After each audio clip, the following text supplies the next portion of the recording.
नमस्कार। शिवपुराण के अनुसार माता पार्वती के द्वारा बताए गए श्रृंगारों में से कराभूषण यानी कि चूड़ियां भी महत्वपूर्ण श्रृंगार बताई गई हैं। तो आज के इस वीडियो में हम बात करने वाले हैं चूड़ियों से संबंधित शुभ अशुभ बातों के बारे में। नई चूड़ियां हमें कब धारण नहीं करना चाहिए, कब धारण करना चाहिए, कौन से रंग की चूड़ियां हमें पहननी चाहिए और पुरानी चूड़ियों का हम क्या कर सकते हैं। चूड़ियों से संबंधित पूरे नियमों के बारे में आज के इस वीडियो में मैं बात करने वाली हूँ। तो नमस्कार, मैं हूँ प्रियंका तिवारी। मेरे चैनल में आप सभी का बहुत बहुत स्वागत है। तो चैनल को सब्सक्राइब जरूर कर लीजिएगा, क्योंकि जो भी शास्त्रों और ग्रंथों से जानकारियाँ मुझे मिलती रहती हैं तो वीडियो के माध्यम से आपको शेयर करती रहती हूँ।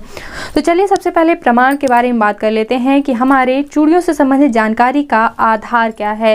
क्योंकि आप सभी जानते हैं कि मैंने अपने चैनल पर जो भी वीडियो डाले हैं उन वीडियो में कही गई बातें जो है मन गढ़ंत नहीं होती हैं। अपने मन से कोई चीज़ें मैं आपको नहीं बताती हूँ। हर एक चीज़ शास्त्रों और ग्रंथों में पढ़ने के बाद और पूरे अनुभव के बाद ही जो है आपको जानकारी शेयर करती हूँ।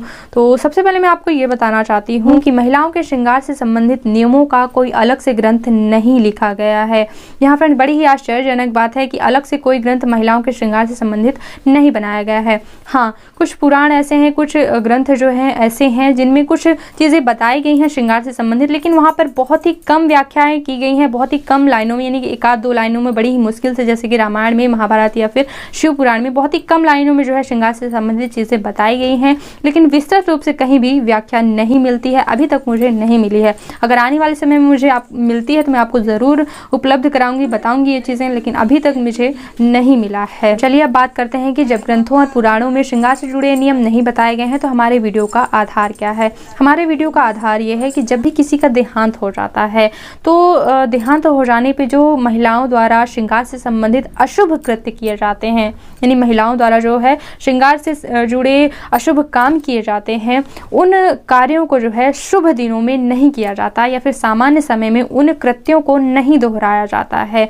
इसी से जुड़े नियम जो है महिलाओं द्वारा बनाए गए हैं। पुरानी मान्यताएं चली आ रही हैं। बुजुर्ग महिलाओं द्वारा जो चीज़ें श्रृंगार से संबंधित नियम बताए जाते हैं वही आज के इस वीडियो में मैंने शामिल किया है। दूसरे कार्यों के लिए अशुभ बताई गई हैं, वो हमारे श्रृंगार में भी चीज़ें अशुभ मानी जाती हैं, अशुभ हैं। सबसे पहले नियम के बारे में बात करते हैं।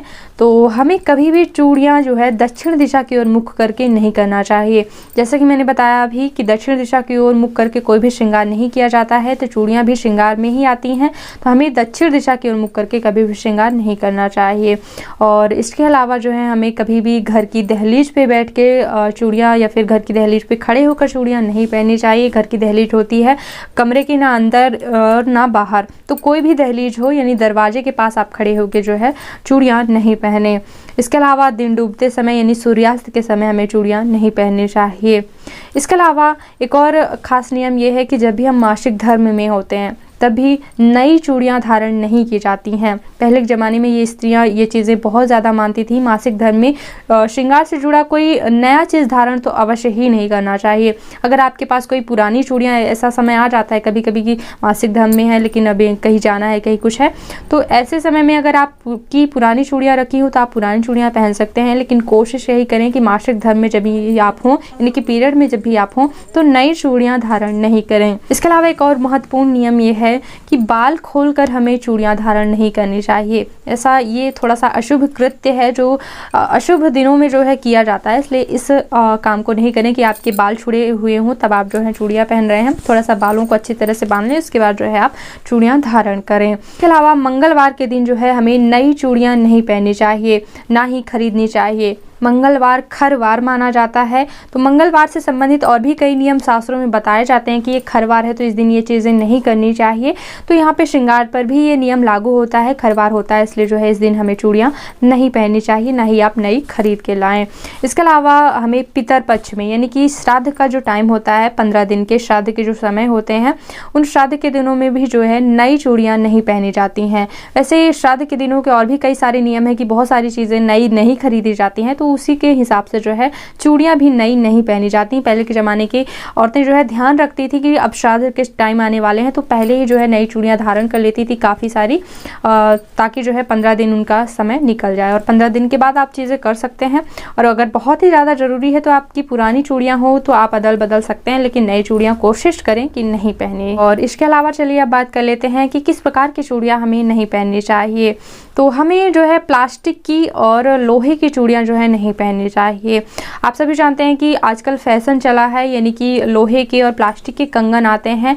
तो हमें ये चीज़ केवल ध्यान रखना है कि हमें केवल प्लास्टिक और केवल लोहे की चूड़ियाँ नहीं पहनना है। यानी कि अगर हम, जैसा कि फैशन है, मैंने भी पहन रखा है, ये लोहे का ही कंगन है, तो इसके साथ जो है कांच की चूड़ियाँ पहनना बहुत ही ज़्यादा आवश्यक होता है।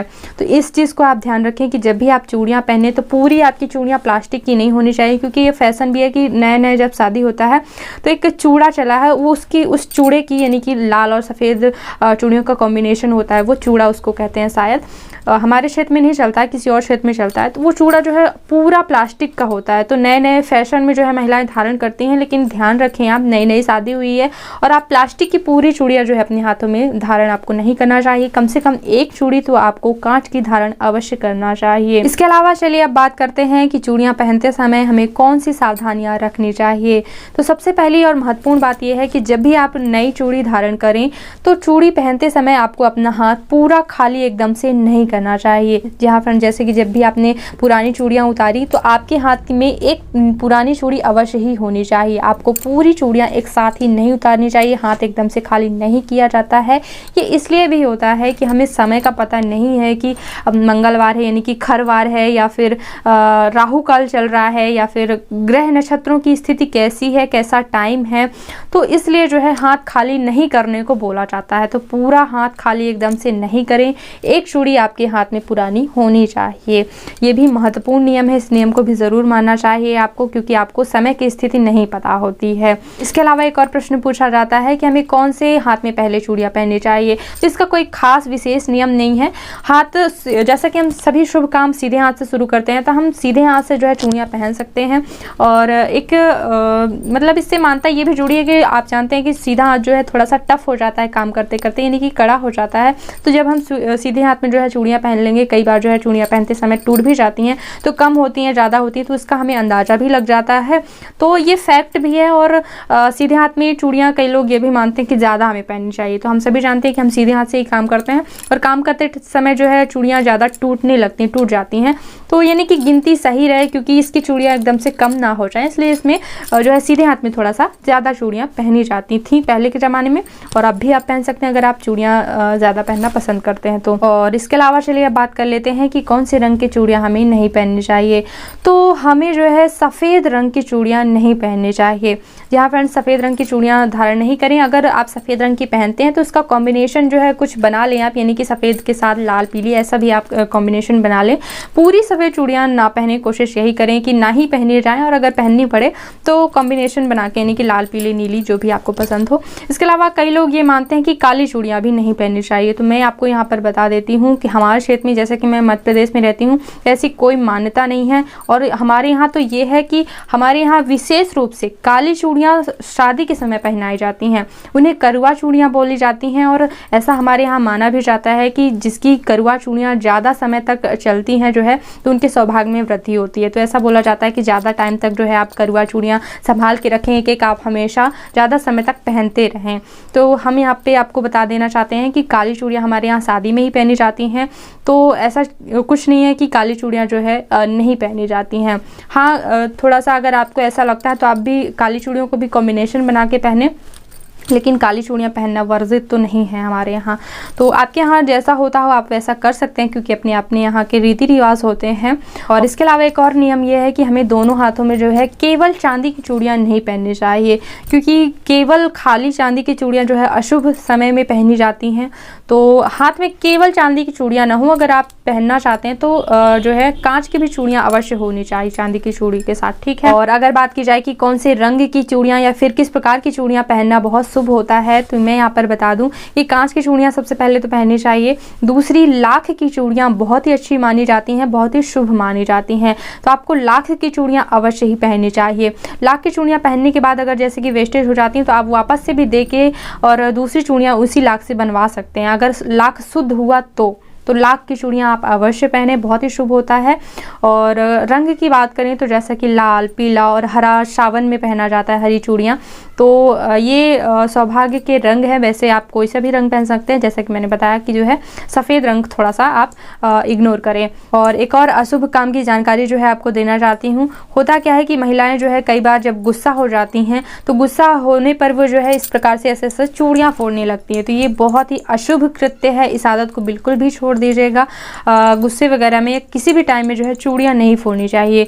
चूड़ियाँ जो है अशुभ समय में फोड़ी जाती हैं, इसलिए जो है कोशिश करें कि चूड़ियाँ नहीं फोड़ें आप। और चलिए अब बात कर लेते हैं कि पुरानी चूड़ियों का हमें क्या करना चाहिए। तो पुरानी चूड़ियाँ हम फेंकना इसलिए चाहते हैं कि पुरानी चूड़ियों का जो है रंग उड़ जाता है या फिर रंग धुल जाता है, तो वो अजीब टाइप की दिखने लगती हैं, इसलिए हम फेंकना चाहते हैं। या फिर अगर फूटी हुई होती हैं तब तो हम उन्हें वैसे ही नहीं पहनेंगे, रंग धुल जाता है इसीलिए तो फेंकना चाहते हैं। तो मैं ऐसा कहना चाहूँगी कि अगर चूड़ियों का रंग धुला हुआ अगर आप घर में हैं तो कम से कम कोशिश यही करें कि एक एक दो दो चूड़ियाँ जो है आप घर में ही यूज़ कर जाएं। भले ही वो धुली हुई हैं लेकिन फूटी तो नहीं हुई हैं, आप यकीन मानिए कि बहुत ही जल्दी वो चूड़ियाँ जो है आपकी उपयोग में आ जाएंगी। तो भले ही वो पुरानी है, घर में ही आप एक एक दो दो करके पहन डालें उनको। और फिर भी अगर आप नहीं पहनना चाहती हैं, आपके पास बहुत ज़्यादा हैं, तब आप जो है आजकल बहुत सारे डेकोरेशन आते हैं, मतलब चूड़ियों की ये चीज़ बनाया जाता है, वो चीज़ बनाया जाता है, तो आपको जो सही लगे, ज़्यादा मतलब ईजी लगे, तो आप चूड़ियों का कोई डेकोरेट करने का बना लें अपने घर का, ठीक है ना। या फिर आप ऐसा कर सकते हैं कि सारी चूड़ियों को इकट्ठा बांध के और फिर कहीं टांग सकते हैं, या फिर डेकोरेशन बहुत ही अच्छा होता है कि डेकोरेशन आप कर लें। तो कहूँगी कि जहाँ तक हो सके तो चूड़ियों का रीयूज़ किया जाए। और फिर भी अगर आप रीयूज़ नहीं करना चाहते हैं तो आप एक बार चूड़ियों को चूम लें और फिर किसी आप पवित्र स्थान पे, पेड़ के नीचे या फिर कहीं पे भी जो है सुनसान जगह पे आप चूड़ियों को रख सकते हैं। लेकिन एक बात आपको यहाँ पर विशेष बताना चाहूँगी कि पुरानी चूड़ियों का दान भूल कर भी नहीं करना चाहिए। तो पुरानी चूड़ियों का दान आप किसी को भी ना करें, चाहे वो गरीब हो चाहे कुछ भी हो, यानी कि पुरानी चूड़ियों का दान नहीं करना चाहिए। अगर आप अपने उपयोग की हुई श्रृंगार की सामग्री दान करते हैं तो ऐसा माना जाता है कि आप अपना पतिव्रत पुण्य दान कर रहे हैं। तो इसलिए जो है ध्यान दें आप कि पुरानी चूड़ियों को जो है आपको दान नहीं करना चाहिए।